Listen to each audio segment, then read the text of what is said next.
Et pourquoi avez-vous soutenu la candidature de Coluche? J'ai soutenu le droit de Coluche à la candidature, ce qui n'est pas la même chose. Et Coluche n'a jamais dit qu'il voulait être candidat, il a dit qu'il voulait affirmer le droit à être candidat. C'est très important, c'est pas un détail. Et je l'ai soutenu parce que ça me paraissait une façon de rendre sensible l'arbitraire du système politique de l'investiture, le système politique du système de la reproduction des partis. C'est-à-dire, de même, enfin, il y a une reproduction des univers politiques qui a aussi ses lois. Le développement de la forme parti fait que pour accéder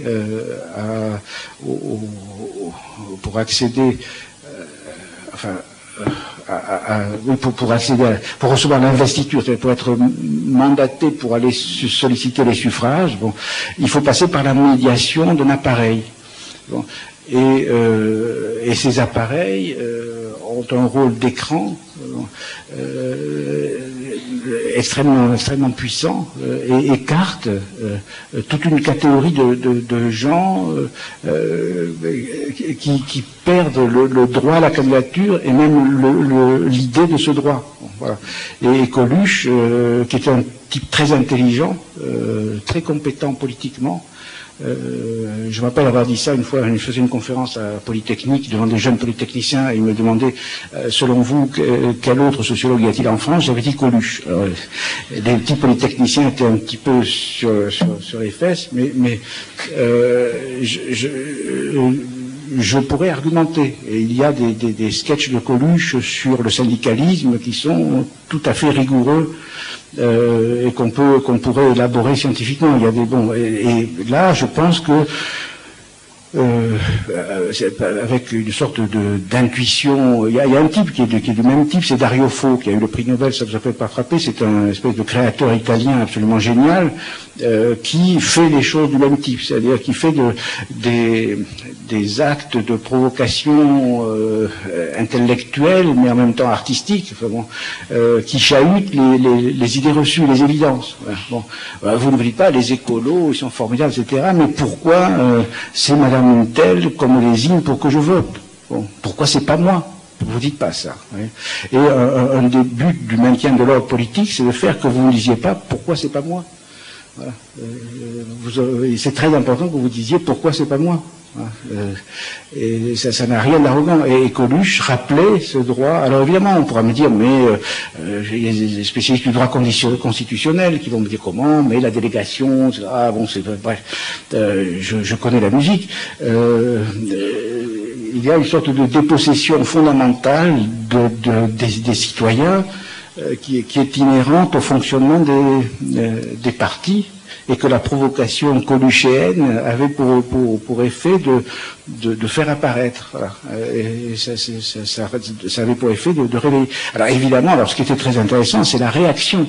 Alors ça, moi, évidemment, j'ai fait d'abord, on a tous dit que c'était du poujadisme, c'était le contraire du poujadisme. Moi, j'ai eu des statistiques que j'ai publiées dans un article de Actes sur le champ politique. Le public de Coluche, c'était des intellos, bref, c'était pas du tout la base d'un mouvement poujadiste. C'était une erreur sociologique totale. Et d'autre part, le champ politique s'est mobilisé complètement, depuis l'éditorialiste du Monde jusqu'au chef de parti, jusqu'au président de la République, jusqu'au secrétaire général du Parti socialiste. Tout le monde a condamné cette candidature. Pourquoi? Parce que précisément elle cassait le slavat de soi, c'est-à-dire les présupposés tacites de tout cet univers. C'est-à-dire que n'importe qui n'est pas droit à l'investiture. L'investiture qui est un mot de la féodalité. Hein. C'est un mot féodal. Alors quand on vous dit c'est Lionel qui a désigné, vous voyez, bon. Voilà. Donc, voilà. Donc, il y aurait à réfléchir beaucoup là-dessus. Hein. Tout ce que nous acceptons sur le mode de l'habitude, de la routine, etc. Voilà. Et alors ça, c'est une chose que je dis souvent dans mes textes. Je pense que moi j'appelle beaucoup à une intervention des artistes et des écrivains, surtout des artistes d'ailleurs dans l'univers politique, parce que ils ont le talent de créer des happenings, enfin, des événements sensibles. Bon, moi, j'ai écrit un article, bon, si vous voulez savoir la version hard de ce que je viens de vous dire de manière un peu confuse, c'est dans un livre qui s'appelle Choses dites, et il y a un article qui s'appelle La délégation, où je décris les contradictions de la délégation, les invariants de la délégation, etc., etc. Bon, alors, donc il y a des gens, Coluche, il n'avait pas lu cet article, mais il mettait en pratique la critique de l'idée de délégation, voilà. Et de façon très très efficace, en secouant tout l'univers politique. Et la preuve, d'ailleurs, c'est pas été oublié. Voilà.